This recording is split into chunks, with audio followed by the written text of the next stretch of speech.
네, 오늘 말씀 제목 같이 읽었으면 좋겠습니다. 같이 한번 읽어볼까요? 자, 시작. 언어의 영성, 언어의 영성이라고 한 제목으로 하나님 말씀 여러분 가운데 나누기 원합니다. 지난 시간에는 우리 그 시간에 대해서 말씀을 나눴습니다. 간략하게 내용을 정리하면 아마 여러분이 기억한 사람이 없을 거라는 그러한 저의 판단하에 정리한 첫 번째는 시간의 주인은 하나님이시다. 그리고 우리 가운데 크로노스의 때가 성실하게 살아갈 때 카이로스의 때가 온다라고 하는 것과 그때까지 우리의 삶은 하나님의 선물이고 아름다운 나날이다. 그래서 그 시간의 때를 다시 한번 우리가 정립하는 귀한 은혜를 가졌습니다. 오늘은 언어에 대해서 여러분과 좀 나누고 싶습니다. 아마 여러분들이 많은 청년들이 읽었을 만한 책이죠. 지금 이제 거의 100만 부, 200만 부 가까이 팔렸던 책입니다. 이기주 작가의 언어의 온도라고 하는 책이 있습니다. 이 언어의 온도의 책에는 아주 짧게 그 주제를 나타낸 한 문장의 말이 있습니다. 말과 글에는 나름의 따뜻함과 차가움이 있다. 말과 글에는 따뜻함과 차가움이 있다는 것이죠. 말이라고 해도 그 안에 누군가를 되게 격려하고 위로하고 힘이 되어주는 따뜻한 말이 있고 누군가의 마음을 얼어붙게 하고 다치게 하는 차가운 말의 온도가 있다는 것입니다. 말하는 사람은 잘 모를지 몰라도 그 말을 듣는 자에게는 그런 온도가 느껴진다라고 하는 거죠. 온기 있는 언어, 온기 있는 언어는 슬픔을 감싸줍니다. 그리고 누군가의 눈물을 닦아주는 위로의 말이 되기도 합니다. 세상살이에 지치고 일터에 지쳤던 자에게는 그 따뜻한 말 한마디가 다시 내일을 맞이할 수 있는 소망에 또 그 얼어붙은 마음을 녹여주는 따뜻한 말이 되기도 합니다. 누군가에게는 책을 읽으면서 다가왔던 한 문장의 글이 다시 한번 청년의 시절 가운데 소망을 품게 하는 말이 되기도 합니다. 이런 따뜻한 언어만이 아니라 뜨거운 언어도 있습니다. 용광로처럼 굉장히 뜨거운 언어입니다. 이 언어는 감정을 완전하게 실어서 보내는 언어입니다. 말하는 사람은 내 모든 감정을 다 쏟아서 이야기해서 시원할지 모르지만 누군가의 그 정서에는 아주 뜨거운 화상을 입게 하는 정서적 화상을 입게 하는 말이 되기도 합니다. 아주 짧은 말이긴 하지만 그 한마디 때문에 그 마음이 얼어붙어서 다시는 대화하고 싶지 않을 때도 우리는 있다는 것을 경험하게 됩니다. 말에는 따뜻함과 차가움이 있다는 거죠. 아주 미묘한 차이입니다. 조사라든가 한 단어 차이만 가져도 말의 뉘앙스가 굉장히 우리나라는 참 바뀌죠. 그래서 옆에 있는 친구를 두고 넌 참 얼굴도 예뻐 라고 이야기를 하고 싶었는데 넌 참 얼굴만 예뻐 라고 하면 분위기가 싸해지는 거죠. 아주 작은 표현이지만 상대방의 마음을 따뜻하게 했다 또 차갑게 했다 할 수 있는 말의 온도에 대해서 너무나 알려주고 있는 좋은 예입니다. 말에는 온도만이 아니라 우리 정체성도 담겨져 있습니다. 우리가 많이 들어봤던 철학자 마틴 하이데거는 언어의 본질에 대해서 다음과 같이 이야기를 했는데 같이 한번 우리 읽어볼까요? 시작. 언어는 존재의 집이다. 인간이 그 언어의 집에 산다. 인간은 마치 자신이 언어의 창조자이고 주인인 것처럼 행동하지만 사실은 언어가 인간의 주인으로 군림하고 있다. 말 안에 우리의 존재의 집이 있다는 것. 다른 말로 하면 언어가 곧 우리의 정체성과 내가 누구인지를 너무나 여실히 증명하는 도구가 된다는 것입니다. 그러니까 여러분의 말 자체가 내가 누구인지를 알려주는 표시가 된다라고 하는 것이죠. 우리가 쓰는 말이 곧 정체성, 우리의 존재를 드러냅니다. 우리는 누구입니까? 우리는 그리스도인입니다. 그래서 우리의 언어는 곧 그리스도인임을 드러내는 하나의 통로이어야 합니다. 그래서 오늘 말씀은 지난 시간에 이어서 시간과 다르게 오늘은 언어라고 하는 우리 삶 가운데 아주 친밀한 이 도구를 통해서 우리가 어떻게 그리스도인답게 살 것인가에 대한 내용들을 먼저 함께 나누기를 바랍니다. 말씀을 들어가면서 오늘 본문을 보면요. 1절부터 12절까지 본문이지만 가장 많이 할애하고 있는 내용은 바로 언어의 영향력입니다. 우리 3절부터 8절까지 있는 말씀인데요. 같이 한번 좀 읽어보도록 하겠습니다. 교독해서 읽겠습니다. 제가 먼저 읽습니다. 우리가 말들의 입에 재갈 물리는 것은 우리에게 순종하게 하려고 그 온몸을 제어하는 것이라.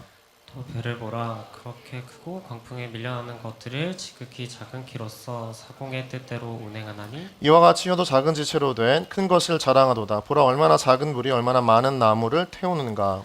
혀는 곧 불이요 불의의 세계라. 혀는 우리 지체 중에서 온몸을 더럽히고 삶의 수레바퀴를 불사르나니 그 사르는 것이 지옥불에서 나느니라. 여러 종류의 짐승과 새와 벌레와 바다의 생물은 다 사람이 길들일 수 있고 길들여 왔거니와 혀는 등이 길들일 사람이 없나니 쉬지 아니하는 약이요 죽이는 독이 가득한 것이라. 네, 3절부터 8절까지 거의 비슷한 맥락입니다. 혀, 언어라고 하는 것이 얼마나 큰 파급력, 파괴력, 영향력을 가지고 있는가를 여러 가지 비유를 가지고 오늘 본문 가운데 우리에게 설명하고 있는 거죠. 오늘 본문의 특별한 내용 중에 하나 그 예를 든다면 바로 불이라고 하는 것입니다. 불. 혀는 불이다. 그래서 6절을 보면 혀는 곧 불이요 불의의 세계라. 혀는 우리 지체 중에서 온몸을 더럽히고 삶의 수레바퀴를 불사르나니 그 사르는 것이 지옥불에서 나느니라. 아주 작은 불이지만 많은 나무를 작은 불이 많은 나무를 태운다고 합니다. 우리가 매년 강원도에서 속초나 고성에서 발생하는 엄청난 그 화재가 역대급 기록들을 세우고 있는 것들을 보게 됩니다. 2018년도 11월 미국 캘리포니아에서는 발생한 산불 때문에 약 40여 명이 죽고 약 40만 명이 대피를 하게 되는 이재민이 되어지는 그러한 사건들도 있었습니다. 이 두 화재의 엄청난 화재의 원인은 아주 간단하고 동일합니다. 바로 전기를 공급하는 송전선의 아주 작은 스파크 때문에 그 엄청난 면적의 대지가 타버렸고 수많은 사람들이 목숨을 잃었던 것이죠. 작은 것이지만 너무나 큰 파급력이 이 불에 있는 것처럼 우리의 말이라고 하는 것은 그 영향력이 우리가 생각하는 것보다 더 엄청나게 우리 삶 가운데 미친다라고 하는 겁니다. 특별히 오늘 본문에서 언어의 영향력을 언급하면서 작은 불이라고 하는 것을 언급했습니다. 작은 불을 언급하면서 우리의 혀를 언급했는데 혀는 우리가 가진 몸 중에 가장 아주 작은 신체의 일부분입니다. 그런데 그 파급력은 굉장한 파괴적인 영향력이 있기 때문에 무시할 수가 없다는 거죠. 그래서 작은 스파크가 광대한 지역을 한순간에 잿더미로 만드는 것처럼 말 한마디가 우리 인생을 파괴할 수 있는 너무나 큰 위험 요소가 된다는 것, 우리가 그것을 알아야 하는 것이 오늘 본문의 말씀은 메시지를 전하고 있는 겁니다. 여러분 몽골 아시죠? 몽골 속담에 칼이 낸 상처는 아물어도 말이 낸 상처는 아물지 않는다라고 하는 속담이 있습니다. 그만큼 언어의 영향력은 그런 자연만이 아니라 우리 인생의 개인에게도 굉장히 절대적입니다. 그런데 문제는 아마 많은 청년들이 그러하는 것처럼 이 말이라고 하는 것이 언어라고 하는 것의 이 영향력을 대수롭지 않게 여긴다는 거예요. 그래서 우리가 보통 언어의 실수, 말의 실수를 할 때를 잘 보면 정제되지 않은 언어를 할 때가 참 많아요. 그냥 내 생각에 있는 말들, 내 마음이 느끼는 말들을 마치 나의 정당한 표현인 것처럼 그냥 과감 없이 이야기한다는 거죠. 그런데 오히려 그러한 과감 없는 언어, 즉 정제되지 않은 언어는 다른 사람의 인생을 망가뜨리고 마음을 갈기갈기 찢어놓기도 하고 또 부메랑이 되어져서 우리의 삶과 우리 영혼을 파괴하는 아주 좋지 않은 수단이 되기도 한다는 것입니다. 사람들은 사실 자신이 뱉은 말이 어떤 영향을 미칠지는 사실 큰 관심이 없는 것 같아요. 오로지 내가 하고 싶은 말, 내가 전달하고 싶은 메시지 또는 내 안에 쌓여져 있는 분노와 어려움의 감정을 쏟아내고 싶어하는 데만 집중합니다. 그래서 언어의 철저한 중심은 바로 자기 자신이에요. 다른 사람을 상대하거나 관심의 우선순위로 두지 않는 경우들이 참 많습니다. 정제되어진다는 건 참 중요합니다. 다듬어져야 하고 그리고 만들어져야 한다는 것은 굉장히 중요합니다. 왜냐하면 말 한마디가 한 인생만이 아니라 한 민족의 운명을 좌지우지하기 때문이죠. 우리가 너무 잘 알고 있는 독일의 히틀러는 말 한마디로 유대인 600만 명을 학살하는 계기가 되었습니다. 그 말 한마디 때문에 시작된 학살이었습니다. 수많은 어린아이서부터 어른에 이르기까지 수많은 생명들이 앗아갔게 되었던 것은 바로 말 한마디였던 거죠. 반대로 1963년 8월 28일 워싱턴에 있는 링컨 기념관에서 한 마틴 루터의 연설의 시작과 함께 고백되어졌던 나는 꿈이 있습니다 라고 하는 이 한 문장은 전 세계의 민주화와 수많은 인권의 회복을 알리는 신호탄이 되어져서 많은 생명을 회복시키는 그 출발점이 되기도 했던 것입니다. 말 한마디는 한 사람의 인생만이 아니라 민족의 운명을 바꾸는 굉장히 중요한 엄청난 파괴력이 있다는 것이죠. 여러분 가운데 다시 한번 간절히 소망하기는 우리가 생각과 마음에 느끼는 대로 누군가한테 내 것 쏟아내기보다 먼저 우리 안에 필터링을 거쳐서 정제되어지는 고백, 간결하고 사람의 마음과 그 인생에 어떤 영향력을 끼칠까라고 하는 그 고민 속에서 우리의 언어들이 전달되어지고 고백되어지기를 주님의 이름으로 축원합니다. 그래서 두 번째로 중요한 것은 이 언어 훈련의 중요성이에요. 자, 한번 따라해 보실까요? 시작. 언어 훈련의 중요성. 자, 언어 훈련의 중요성을 생각할 때 오늘 본문에서 1절과 2절을 함께 보면 좋겠습니다. 1절과 2절 말씀 같이 한번 읽어보도록 하겠습니다. 읽겠습니다. 시작. 내 형제들아 너희는 선생된 우리가 더 큰 심판을 받을 줄 알고 선생이 많이 되지 말라. 우리가 다 실수가 많으니 만일 말에 실수가 없는 자라면 곧 온전한 사람이라 능히 온 몸도 굴레 씌우리라. 예, 야고보 사도는 사람의 한계를 언급하죠. 말에 실수가 있는 사람이 없다라고 이야기합니까? 아니죠. 모두가 다 말에 실수가 있다라고 이야기합니다. 아마 여기 앉아있는 여러분 중에서도 나는 평생에 누구에게도 말에 상처를 준 적이 없다라고 당당하게 손들어 보십시오라고 하면 누구도 손을 들지 못할 정도로 우리는 매일 하루하루 말에 실수를 달고 살아갑니다. 모든 사람은 다 실수를 하는데 오늘 본문의 야고보 사도는 그 실수가 어디에서 오냐? 말에서 한다는 거예요. 말에서. 그래서 특별히 야고보 사도는 이 말에 실수를 하는 대상을 다른 사람, 다른 청년, 너 그리고 다른 누군가 타인을 이야기하거나 3인칭을 이야기하는 것이 아니라 이렇게 이야기를 합니다. 우리 다시 한번 2절 보면 누가요? 2절에 우리가 즉 지금 이 성경 말씀을 쓰고 있는 야고보 사도도 자신에게 그 말에 실수가 있음을 여지없이 인정하면서 고백하고 있다는 거죠. 자신도 말씀을 가르치면서 전하는 제자이기도 하고 사도이면서 또 선생의 위치에 있지만 말에 온전한 사람은 없다라고 하는 분명한 인식을 가지고 날마다 경계하고 있다는 거예요. 그래서 여기서 1절 내 형제들아 너희는 선생된 우리라고 했을 때 이 선생이라고 했을 때 사람은 바로 야고보 사도를 가리키는 말입니다. 그도 분명히 사람인지라 더 큰 심판을 받을 것이라 경고하면서 늘 스스로도 언어에 절제된 훈련이 필요함을 늘 인식했던 것 같아요. 우리가라고 하는 것 자체가 나는 다르다라고 하지 않고 나도 그렇다라고 이야기하는 것을 보면 내가 실수하지 말아야지라고 하는 그런 자의식이 이 메시지 안에 담겨 있는 것들을 보게 되죠. 여러분 그래서 야고보 사도는요 그의 인생 전체를 보면 누군가에게 말하는 어떤 훈련보다도 그가 가장 먼저 했던 훈련이 뭔지 아세요? 야고보 사도는 말하는 훈련보다 그 인생 전체를 통틀어서 듣는 훈련을 먼저 했던 사람입니다. 자, 듣는다는 것. 야고보는 항상 경청의 훈련을 했던 사람이에요. 경청은 무엇입니까? 누군가의 이야기를 내가 귀 기울여 듣는다는 거잖아요. 경청이라고 하는 것은. 야고보 사도가 말하기 전에 누군가로부터 그 음성을 듣는 훈련을 했다라고 했을 때 그 대상은 그럼 누구일까요? 네, 하나님입니다. 하나님이라고 하는 거죠. 경청의 경이라고 하는 것은 기울일 경이에요. 그러니까 온 신경과 몸이 기울여지는 거죠. 경청이라고 하는 것이 그냥 우리가 귀만 여는 게 아니라 모든 신경과 온 몸이 그 듣고자 하는 대상에게 쏠려 있는 걸 뜻합니다. 그래서 몸이 함께 움직이는 거죠. 그게 경청입니다. 몸을 기울여 듣는 훈련, 그것을 야고보 사도가 했다는 거예요. 어떻게 알 수 있냐면 여러분 야고보 사도의 별명이 있는데요. 별명이 뭔지 아시는 분 있을까요?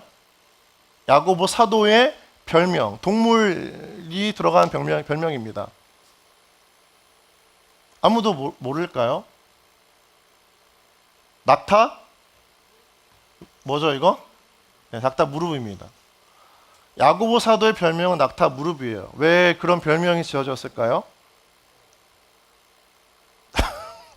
네, 제가 수림이를 쳐다보니까 수림이가 제 시선을 피하고 있거든요.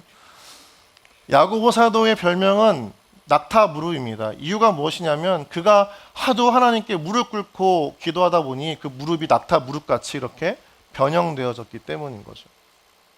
여러분 무릎을 꿇는다는 것은 무엇입니까? 기도한다는 것은 어떤 표현이죠? 하나님의 음성을 듣겠다라고 하는 표현이죠. 들을 때에는 그냥 꼿꼿이 서서 듣는 게 아닙니다. 무릎을 꿇고 엎드려 듣는 겁니다. 몸이 자연스럽게 낮춰지는 거예요. 그때 하나님의 말씀이 야고 사도에게 들려지는 겁니다. 여러분, 마음이 낮아진다는 것은 몸이 낮아진 걸 뜻해요. 몸이 낮아진다는 것은 내 마음이 낮아졌다는 것을 증명하는 겁니다. 그래서 우리가 기도할 때에는 하나님 앞에 당당히 서서 기도하지 않죠. 무릎을 꿇고 엎드려서 기도하는 겁니다. 왜요? 하나님, 제 마음이 이렇게 낮아졌습니다. 고백하는 거죠. 다니엘이 하나님 앞에 스스로 겸비하여 기도했다라고 하는 내용이 나오죠. 그 겸비하다라고 하는 것은 자신을 낮추다의 의미입니다. 그는 매일 하나님 앞에 국무총리의 삶을 살았지만 매일매일 하나님 앞에 자신을 낮추는 삶을 살고 하나님의 음성을 듣는 훈련을 끊이지 않게 했던 거죠. 야고보 사도도 그러한 훈련을 했던 겁니다. 야고보 사도는 늘 음성을 들으면서 자신의 언어를 점검했던 것 같아요. 내가 하는 말, 내가 해야 할 말, 내가 하고 싶은 말이 정말 하나님께 필요한 말인가. 그래서 그에게는 놓치고 싶지 않았던 시간이 기도의 시간입니다. 왜냐하면 기도의 시간을 통해서 하나님의 음성을 듣고 그 음성을 통해 자신이 해야 할 말을 하나님으로부터 들었기 때문입니다. 여러분, 기도의 시간은 굉장히 중요합니다. 특별히 언어가 좀 여러분 훈련이 되지 않은 지체들, 청년들 같은 경우는 꼭 기도의 시간을 늘려보시길 바랍니다. 그 기도의 시간을 통해서 우리 하나님의 음성을 듣고 그 하나님 음성을 통해서 우리가 해야 할 말들이 정리되어지고 다듬어지는 거죠.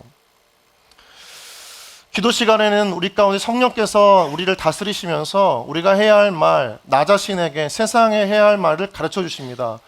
이것을 너무나 잘 나타낸 것이 사도행전 2장에 있는 말씀인데요. 우리 2장 4절을 보면 기도 가운데 성령의 임재가 제자들에게 임하자 그들이 했던 기도의 내용과 그 기도 후에 성령의 임재 후에 그들이 했던 말이 달라집니다. 내용이 바뀌어지고 언어의 변화가 임해요. 복음을 통한 하나님과의 만남을 통한 그들의 언어가 완전히 뒤바뀌어지는 걸 보게 됩니다. 우리 2장 4절 말씀 같이 함께 읽도록 하겠습니다. 시작. 그들이 다 성령의 충만함을 받고 성령이 말하게 하심을 따라 다른 언어들로 말하기를 시작하니라.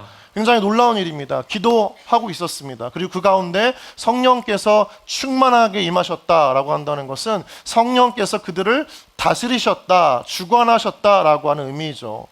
그래서 오늘 제자들은 그 성령의 다스림과 함께 어떻게 그들의 언어가 바뀌어집니까? 성령이 말하게 하심을 따라 이야기했습니다.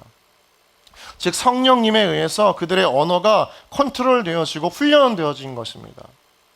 그런데 놀라웠던 것은 각 다른 언어들로 말하기를 시작합니다. 아마 어떤 기도 내용이었는지는 모르겠지만 성령의 충만하심과 임재를 경험하면서 이들은 그 다음에 말했던 것이 철저하게 복음의 언어였습니다. 여기 나온 그 다른 언어들이라고 하는 것은 바로 각 나라 지방의 언어로 이루어진 복음을 말합니다. 예수 그리스도의 구원에 대해서, 그 십자가의 놀라운 은혜에 대해서.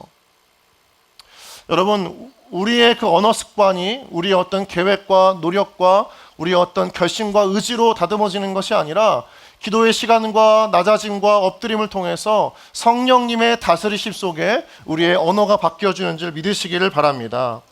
여러분, 이 언어의 놀라운 변화가 제자들에게 있었던 거예요. 그 전까지는 살려달라, 도와달라, 하나님 어떻게 할까요? 라고 하는 탄원과 비참한 기도가 전부였을지라도 성령의 충만함과 그 충만하심을 통해 말하게 하심을 따라 말한 후에는 그들에게 더 이상 비참한 제자의 모습, 숨어있는 제자의 모습이 아니라 열방을 향해, 세상을 향해 선포하는 복음의 메시지였고 생명의 메시지를 그들이 전하기 시작했다라고 하는 것입니다. 여러분, 우리의 이 깊은 영혼 가운데 성령의 다스림심 속에 우리가 해야 할 말, 우리가 전해야 할 말, 우리가 고백해야 할 그 내용들이 바뀌어지는 역사가 여러분 가운데 있기를 주님의 이름으로 축원합니다. 여러분, 보통 우리가 언어의 성질이라고 이야기할 때 모국어를 뜻하는 영어 단어가 이제 mother tongue이라고 하잖아요. mother tongue. 근데 이 보통 갓난아기가 엄마라고 하는 단어를 인지하고 처음 발음하기까지 그 단어를 1만 번 정도 들려줘야 한다라고 합니다. 그러면서 유년기에 그 엄마의 소리는, 엄마의 말은, 엄마의 단어는 아이의 뇌 속에 여러 가지 언어의 방을 만든다고 해요. 그리고 그것을 통해서 그 아이가 표현하는 다양한 어휘 구사력의 가능성을 넓혀가는 것입니다. 그래서 아기는 엄마의 말을 통해서 세상을 이해하고 세상을 품는 그 영혼의 방들이 준비되어진다라고 해요. 그런데 아기들이 말을 배우는 과정을 보면 언어를 학습하고 배우는 과정이 아니고요. 그 단어를 흡수한다라고 해요. 그러니까 철저하게 충만함을 받는다라고 하는 그 의미와 비슷한 거죠. 여러분, 우리가 써야 할 우리의 모국어는 어떤 언어입니까? 하나님의 언어입니다.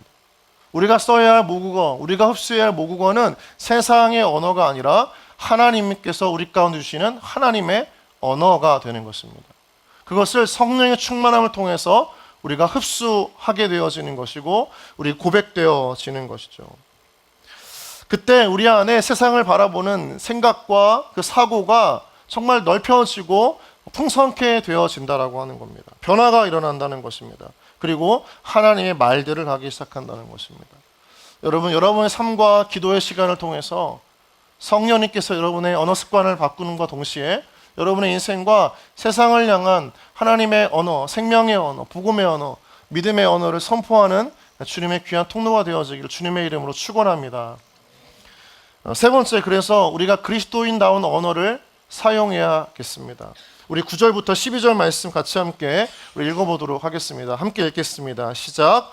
이것으로 우리가 주 아버지를 찬송하고 또 이것으로 하나님의 형상대로 지음을 받은 사람을 저주하나니 한 입에서 찬송과 저주가 나오는도다. 내 형제들아, 이것이 마땅하지 아니하니라. 샘이 한 구멍으로 어찌 단물과 쓴물을 내겠느냐. 내 형제들아, 어찌 무화과 나무가 감람 열매를, 포도나무가 무화과를 맺겠느냐. 짠물이 단물을 나지 못했느니라. 아멘. 오늘 야고보 사도는 우리 가운데 한 가지를 명확하게 이야기해 주면서 10절에 한 입에서 찬송과 저주가 나오는도다. 이것은 결코 마땅한 것이 맞다 아니다? 아니다라고 이야기를 하는 거예요. 한 입에서 찬송과 저주가 나오는도다. 내 형제들아, 이것이 마땅하지 아니하니라. 마땅하지 않다는 거예요. 그러니까 우리로 말미암아 우리 입술에서 하나님의 자녀라고 하면 우리 안에서 우리 입술을 통해서 저주의 말이 나오는 것이 맞다 아니다?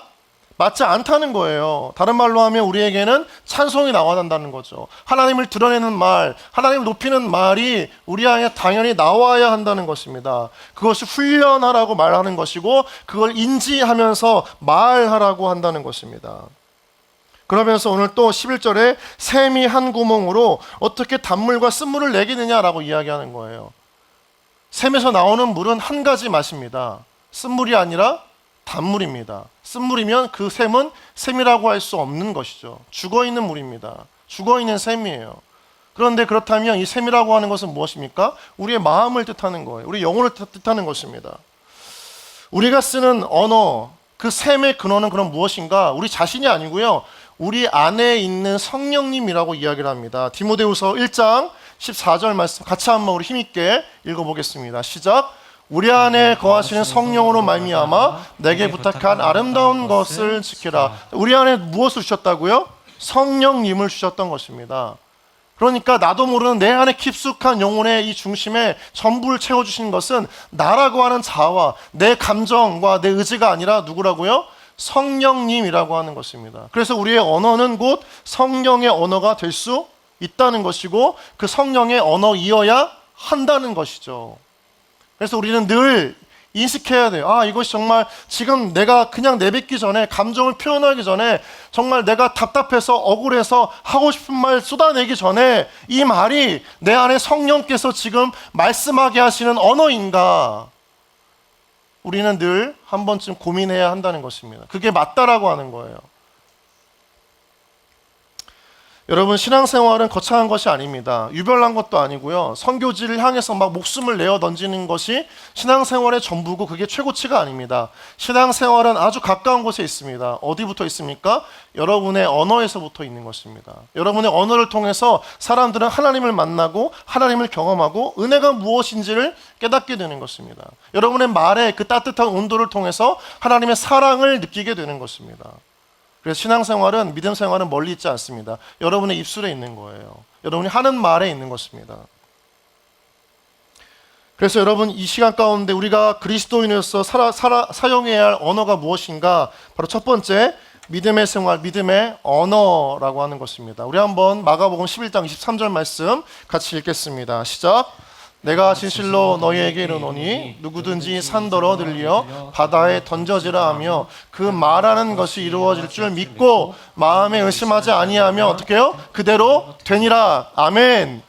이루어질 줄 믿고 마음에 의심치 아니하면, 그 말하는 것이 이루어질 줄 믿고 말하면 어떻게 된다고요? 이루어 주신다는 것입니다. 그 말은 다른 말로 하면 우리 가운데 믿음의 언어의 복을 주셨다 안 주셨다?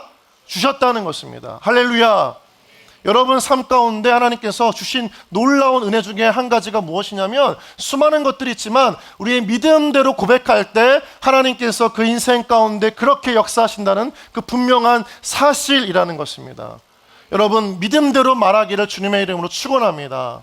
의심하지 말고, 하나님 여러분 가운데 두려워하지 말고, 믿을까 말까 헷갈리는 말 하지 말고, 가능성의 말 하지 말고, 믿음의 말을 여러분 삶 가운데 스스로에게, 여러분 속한 가정과 일터에 선포하는 믿음의 사람들 되어지기를 주님의 이름으로 축원합니다.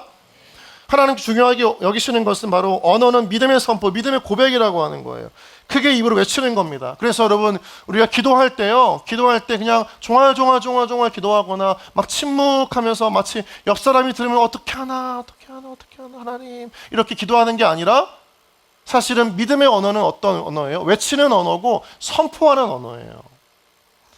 여러분 기도는 믿음이죠. 믿음으로 하지 않으면 기도가 될 수가 없는 겁니다. 기도는 하나님에 대한 믿음에서 출발하기 때문에 기도의 언어는 자체로 무슨 언어입니까? 바로 믿음의 언어가 되는 거예요. 그 믿음의 언어는 외치는 것이고 선포하는 것입니다. 그런데 조금 이야기하거나, 누군가 들을까, 내 기도를 들으면 어떻게 할까, 그걸 알고 뭐라고 하면 어떻게 할까, 그걸 가지고 무언가 뒤에 누가 이야기하면 어떻게 할까, 그런 마음으로 하는 게 기도가 아니고요, 담대하게 선포하는 거예요. 그래서 입으로 크게 외치는 그 믿음의 기도는 우리의 입을 통해서 누구에게 들려질까요? 우리의 영혼에게 들려집니다. 다른 사람에게 들려지는 게 아니라 우리의 믿음의 언어가 선포되어질 때, 그 믿음의 언어는, 기도는 바로 내 영혼의 귀에 들린다고요. 그래서 그 들려지는, 귀에 들리는 믿음의 언어가 내 뇌에 영향을 주고, 그 뇌에 주어졌던 그 믿음의 언어가 내 가슴으로 내려와서 뜨거운 마음으로 살아가게끔 만든다고요. 여러분 기도를 그렇게 흥청망청 중언부언하지 말고, 하나님께 주신 우리 가운데 놀라운 그 믿음의 언어, 그 놀라운 복을 사용하는 여러분 되어지길 다시 한번 주님의 이름으로 축원합니다. 기도는 뜨겁게 하는 거예요. 외치는 거예요. 두 번째, 우리 가운데 주신 언어는 사람을 살리는 생명의 언어이어야 합니다. 우리 한번 마태복음 17장 7절 말씀 같이 읽겠습니다. 시작. 예수께서 나와 그들에게 손을 대시며 이르시되 일어나라 두려워하지 말라 하시니, 손을 대며 이르시되 일어나라 두려워하지 말라. 죽어있던 자, 병든 자들을 살리는 것이 예수님의 언어이었습니다. 예수님의 언어는 생명의 언어, 살리는 선포였습니다. 그런데 반대로 보면요, 예수님을 쫓아다니면서 끝까지 예수님을 죽이는 언어, 예수님을 죽이고자 했던 언어, 마음에 상처를 주고 갈기갈기 찢고자 했던 언어를 했던 사람들이 누구냐면 바리새인과 서기관들이었어요. 저 사람을 죽여야 된다, 저 사람은 나쁜 사람이다, 저 사람은 배신자다, 하나님의 이름을 모독하는 그러한 너무나 패역자다, 죽여야 된다. 그런데 그 모든 어려운 상황에서도 예수님은요, 그 환경의 어려움, 사람들 간의 관계에서의 어려움에 짓눌리지 않고 가시는 곳마다 늘 외쳤던 것이 바로 생명의 언어였습니다. 사람을 살리는 언어, 병자들을 살리고 죽어가는 자들을 살렸던, 나사로를 살렸던, 나인성 과부의 아들을 살렸던, 삭개오를 살렸던 언어, 그리고 레위를 살렸던 언어, 베드로를 부르셨던 언어, 인생의 허무함 가운데 정처 없이 방황하고 있던 수많은 사람들을 살리고 그들의 삶을 역동적으로 바꾸는 것이 바로 하나님의 언어, 생명의 언어였다는 거죠. 믿음의 언어는 환경과 또는 나에게 어떤 말을 하던 그 상대와 상관없이 끊임없이 나에게 또 세상에게 외치는 생명의 언어요, 또 그것을 통해서 내가 살고 다른 이가 살아나는 언어가 되는 줄 믿으시기 바랍니다. 여러분, 그래서 제가 몇 주 전 담임 목사님의 설교를 들었을 때 정말 맞다. 어쩌면 청년들에게 하고 싶었던 그 메시지와 저렇게 똑같을까라고 했던 것이 무엇이냐면 담임 목사님께서 혀에 관련된 설교를 몇 주 전에 하셨습니다. 그러면서 담임 목사님이 정말 이런 얘기하지 말아라 이야기하셨던 게 피곤하다, 죽겠다, 그만두고 싶다, 힘들다라고 하는 말 하지 말라고 하셨죠. 그 말들은 여러분 정말 우리가 피곤할지라도 우리의 영혼을 살리는 말이 아니라 우리의 영혼을 죽이는 말들이에요. 피곤한 건 피곤할 수 있겠죠. 그러나 그것을 이겨내는 것이 성령의 능력이고, 하나님께서 우리 가운데 믿음을 주신 이유는 그 육체의 한계를 뛰어넘는 하나님의 일, 또 그 인생을 살라고 우리 가운데 주신 것이 성령의 능력과 믿음 아니겠습니까? 그런데 그거는 제외하고 그냥 내가 느끼는 대로 이야기하는 거예요. 피곤하다, 죽겠다, 다 그만두고 싶다. 뭐예요? 그 언어의 중심에 누가 있는 겁니까? 우리 자신이 있는 거죠. 여러분, 오늘 제가 잘 보니까 성경에 나오지 않는 단어들이 그런 단어들이더라고요. 피곤하다, 죽겠다, 그만두고 싶다. 성경에 여러분이 믿는 하나님이 성경 말씀 중에 그런 말씀을 하신 적이 한 번이라도 있으면 한번 이야기해 보세요. 하나님이 천지를 창조하신 다음에 진짜 짜증난다 이렇게 이야기하신 적이 있어요? 여러분을 막 빚으시고 막 흙으로 만드신 다음에 피곤해 죽겠네 이렇게 이야기하신 적이 있냐고요. 가나안 땅을 향해서 이스라엘 백성들을 인도하면서 그들의 불평, 불만과 어려움을 들으시면서 진짜 이것들 짜증나네 이렇게 이야기하신 적이 있냐고요. 하나님은 그러신 적이 없다는 거예요. 그러면 하나님의 자녀라고 믿고 살아가는 여러분들에게 그 언어는 맞지 않는 언어이고 여러분들이 써서는 안 되는 언어인 거죠. 하나님은 언제나 환경을 넘어선 믿음의 언어, 생명의 언어를 늘 그 이스라엘 백성들에게 하셨던 것들을 보세요. 내가 구원해낼 것이다. 너를 일으킬 것이다. 살릴 것이다. 복을 줄 것이다. 항상 하나님의 언어에는 그 민족을 살리는 언어, 그 인생을 살리는 언어가 하나님의 언어였던 것입니다. 예전에 한 권사님이 계셨습니다. 제가 교구 사역을 할 때였어요. 이 권사님이 나이가 60을 넘어서 거의 70을 가까이 바라보는 권사님이셨습니다. 그 이름도 또렷이 기억해요. 전용애 권사님이신데요. 이 권사님이 저랑 함께 제가 담당 교육자였기 때문에 신방이며 장례며 모든 교구의 구역원들의 모든 그 대소사, 가정사 일들을 다 참석해 가시며 함께 동행하셨던 권사님입니다. 근데 이 권사님은 그 구역장만이 아니라 교회 봉사로 또 청소, 식당 봉사, 주일학교 교사, 그래서 이분이 빠지지 않는 데가 없던 분이에요. 나이가 거의 70 가까이 되셨던 분이었지만, 그래서 제가 교육자인 제가 봐도 저 권사님 정말 주일 저녁 예배쯤 되면 정말 피곤하시겠다, 정말 집에 가고 싶으시겠다 이런 생각이 들 정도로 그렇게 힘을 다해서 섬기시는 분이었는데, 저녁 예배 때쯤에 그분을 마주쳐서 그분이 하시는 말이 있어요. 목사님, 뭘까요? 살겠어요. 이해가 안 가죠? 여러분, 보통 우리가 힘들고 지치면 뭐라고 얘기하죠? 아이고 죽겠다 이야기하잖아요. 근데 그 권사님은 항상 지치고 힘들 때마다 그렇게 이야기하셨어요. 아이고 살겠다. 저는 그 권사님의 그 단어가 정말 잊혀지지가 않아요. 너무나 힘든 일이 많고 또 육체적으로 피곤하더라도 적어도 말은 그런 말을 하는 게 아니에요. 아이고 살겠다. 여러분, 우리 인생 가운데 하나님 우리를 죽이시지 않습니다. 여러분, 피곤에 쩔어서 낙심하고 그냥 쓰러져 포기하는 인생으로 만드시지 않습니다. 하나님은 여러분을 살리시는 하나님이세요. 그게 어디에서 시작되냐? 여러분의 그 말에서부터 시작되는 겁니다. 여러분, 자신을 살리는 말을 하는 여러분 되어지기를 주님의 이름으로 축원합니다.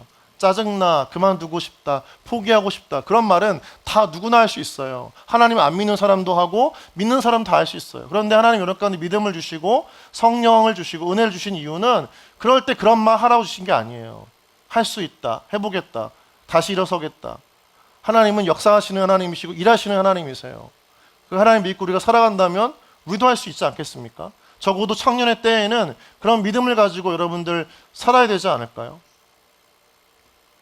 그렇게 되어지길 주님의 이름으로 축원합니다. 세 번째로 축복의 언어입니다. 같이 한번 읽어볼까요? 시작. 너희를 박해하는 자를 축복하라. 축복하고 저주하지 말라. 다른 사람은 축복하는 언어의 삶을 살라고 말씀합니다. 여러분, 오늘날 성도들에게, 우리에게 하나님 주신 놀라운 권세가 있는데 그게 뭐냐면 바로 축복권입니다. 다른 사람 축복할 수 있는 권세를 주셨어요. 12장 14절에 박해하는 자에게 축복할 수 있는 권세를 주셨어요. 우리가 할 수만 있다면, 우리가 해야만 한다면, 또 하고 싶다면 얼마든지 우리 가운데에는 그 나를 저주하는 사람, 나에게 어려운 일을 당하게 하는 사람도 내 가슴을 갈기갈기 찢어놓는 그 상대방에게도, 그 사람에게도 축복할 수 있는 권세를 주셨다고요. 어쩌면 이것은 그리스도인을 구별할 수 있는 너무나 중요한 언어의 태도인 줄 믿습니다.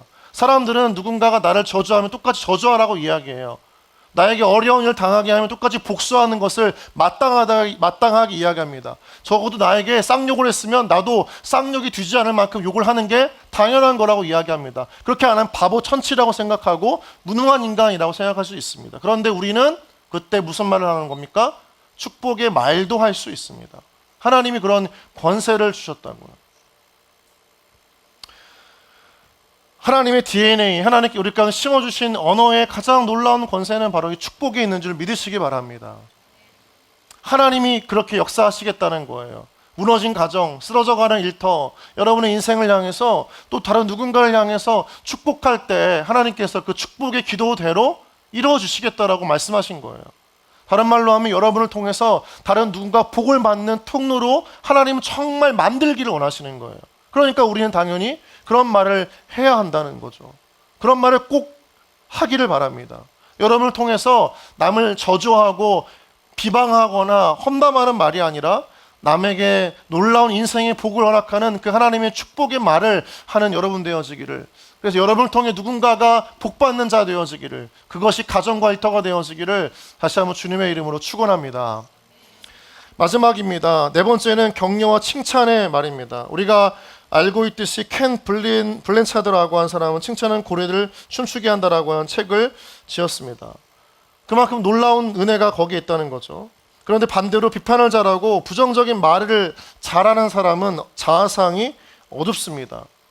부정적인 생각과 비판적인 말을 하는 사람은 세상을 이미 그렇게 보고 있는 것이고, 그래서 그 사람에게 인생과 세상은 너무나 살기 싫은 곳이에요. 그렇지만 칭찬은 그 어두운 자아상을 밝은 자아상으로 바꾸는 하나님의 놀라운 터치가 되는 것입니다. 그 사람에게 좋은 면, 긍정적인 면, 가능성이 있는 면을 들춰내는 거죠. 그래서 그로 하여금 어두운 자아상 가운데 빠져 있지 않고, 어두운 영혼의 그늘에 파묻혀 있지 않고, 하나님이 그 영혼의 인생에 숨겨두신 놀라운 가능성을 보게끔 하는 것이 바로 칭찬입니다. 그냥 웃주라라고 얘기해 주는 게 아니라, 기분 좋으라고 이야기해 주는 게 아니라, 그 사람에 담겨져 있는 하나님의 가능성을 들춰내는 것, 그게 무엇이라고요? 칭찬입니다. 여러분, 칭찬은 놀라운 변화가 있는 거예요. 칭찬을 많이 받고 자란 아이들은 자존감이 굉장히 높습니다. 그리고 칭찬을 해주어야 하는데 잘하지 않는 것에 대해서 책망하는 그 율법의 가정도 있습니다. 그만큼 칭찬은 굉장히 중요해요. 구체적이고 현실적인 칭찬을 해줄 때 그 인생은 더 꽃피어나게 되는 겁니다. 더 긍정적인 사람으로 바뀌어지는 겁니다. 그래서 여러분 보면 늘 뭔가 죽음을 생각하고 있고요, 우울증에 빠져있는 지체가 있거나 늘 세상을 부정적으로 바라보는 옆에 청년들이 있다면 그 지체에게 필요한 것은 무엇입니까? 칭찬의 말이에요. 영혼의 어둠이 거친다니까요. 세상을 바라보는 관점이 바뀌어진다니까요. 그게 하나님께서 여러분에게 주신 그 칭찬의 언어 가운데 담겨져 있는 놀라운 복이라는 것입니다. 말만 하면 되잖아요. 입술만 열어서 고백하면 되잖아요. 한 사람의 인생이 바뀔 수 있는 시작이 된다고요. 청년들도 마찬가지죠. 청년들에게 칭찬할 때는 현재의 모습을 가지고 칭찬하지 않습니다. 여러분들은 아직 영글지 않았어요. 앞으로 더 영글어야 되고 성숙해져야 되고 꽃필 때가 아직 남아 있습니다. 그러면 지금은 이제 막 뿌리를 내리고 거센 인생의 폭풍 가운데 견디고 있는 시절입니다. 열매가 없을 수도 있고 푸르르지 않을 수도 있습니다. 그런데 그걸 가지고 열매가 없다, 나뭇잎이 푸르지 않다, 생기가 없다, 그렇게 책망하고 비판하고 어두운 면을 드러내기보다 여러분의 앞으로 인생에 하나님께서 맺게 하실 그 인생의 꽃, 그 열매, 피어날 그 아름다운 인생을 향해 축복하고 칭찬하는 그 고백을 할 때 여러분의 인생은 더욱더 하나님께서 열어가시는 찬란한 그 빛의 세계로, 그 인생으로 바뀌어지는 줄 믿으시기 바랍니다. 여러분 칭찬하세요. 옆에 사람 보고 칭찬하고 옆에 지체들을 바라보고 축복하고 그 지체에게 믿음의 언어를 남기세요. 자신에게도 마찬가지인 것입니다. 언어는 굉장한 영향력이 있는 거예요. 파괴력이 있는 만큼 놀라운 그 인생을 바꿀 수 있는 전환점이 되는 것도 바로 언어입니다. 여러분 말씀을 맺겠습니다. 언어에는 영향력이 있어요. 그래서 언어는 훈련되어져야 되고 정제되어져야 됩니다.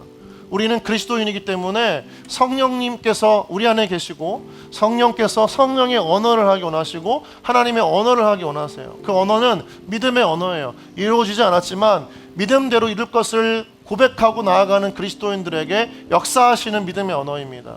두 번째는 바로 생명의 언어, 살리는 언어입니다. 하나님께서 성경에서 죽이는 언어를 하신 적이 없어요. 다 살리는 언어였고 영혼과 그 인생과 그 가정과 민족을 살리는 언어만 하셨어요. 우리도 그 언어를 할 때 우리 자신이 살고 내가 속한 가정이 사는 거예요. 축복의 언어입니다. 우리는 남이 나를 저주할지라도 그에게 축복할 수 있는 권세와 특권을 주셨어요. 그것을 통해서 정말 그리스도인이 누구인가를 드러낼 수 있는 기회가 되기도 하는 것입니다. 여러분 누가 여러분의 삶을 인생을 저주했다고 또 정죄하고 판단했다고 거기에 머물러 있지 마세요. 하나님은 끊임없이 여러분의 인생과 삶을 축복하시는 하나님이시고 하나님께 여러분 가운데 말씀으로 은혜 주셨다 할 때 그 대부분의 은혜의 말씀은 여러분을 살리는 말씀이고 여러분에게 놀라운 복을 예비하셨다라고 말씀하시는 그 축복의 언어라고 하는 거죠. 마지막으로 칭찬의 언어입니다. 칭찬의 언어는 다른 사람 억울한 인생, 부정적인 인생, 어두운 인생의 영혼을 거치는 하나님의 놀라운 통로가 되는 겁니다. 여러분 자기 자신을 칭찬하세요. 여러분은 아직 굽히지 않았어요. 아직도 뿌리를 내리고 있는 중이고 아직도 흔들리는 중입니다. 열매가 없을 수밖에 없고 잎사귀가 푸르지 않을 수도 있습니다. 그 가지가 아직 왕성하게 뻗치지 않을 수도 있어요. 그런데 여러분 하나님께서 하십니다. 믿으십니까? 하나님께서 여러분의 인생을 푸르게 하세요. 열매 맺게 하시고 왕성하게 가지 뻗게 하세요. 여러분 그것을 믿고 스스로에게 칭찬하세요. 하나님의 가능성을 발견하시고 그것을 볼 수 있는 믿음의 눈이 열려지면서 여러분의 인생을 축복하세요. 여러분 절대 여러분은 이미 결정된 인생이 아니라 지금 진행형의 인생입니다. 하나님은 그래서 끊임없이 축복하시기를 원하시고 사랑하시기를 원하시고 끊임없이 인생의 그 언어를 통해 우리 가운데 자랄 수 있도록 자양분을 허락하시는 하나님이세요. 여러분 스스로를 향해서 축복의 언어, 생명의 언어, 살리는 언어, 믿음의 언어 하시고 나만이 아니라 정말 어려운 가정, 어려운 관계, 어려운 일터 속에서 그 믿음의 언어, 생명의 언어, 축복의 언어, 칭찬의 언어를 통해 그것을 하나님께서 역사하시는 하나님의 나라로 만들어 가세요. 그러한 통로가 되어지기를, 그런 여러분 되어지기를 다시 한번 주님의 이름으로 간절히 축복합니다.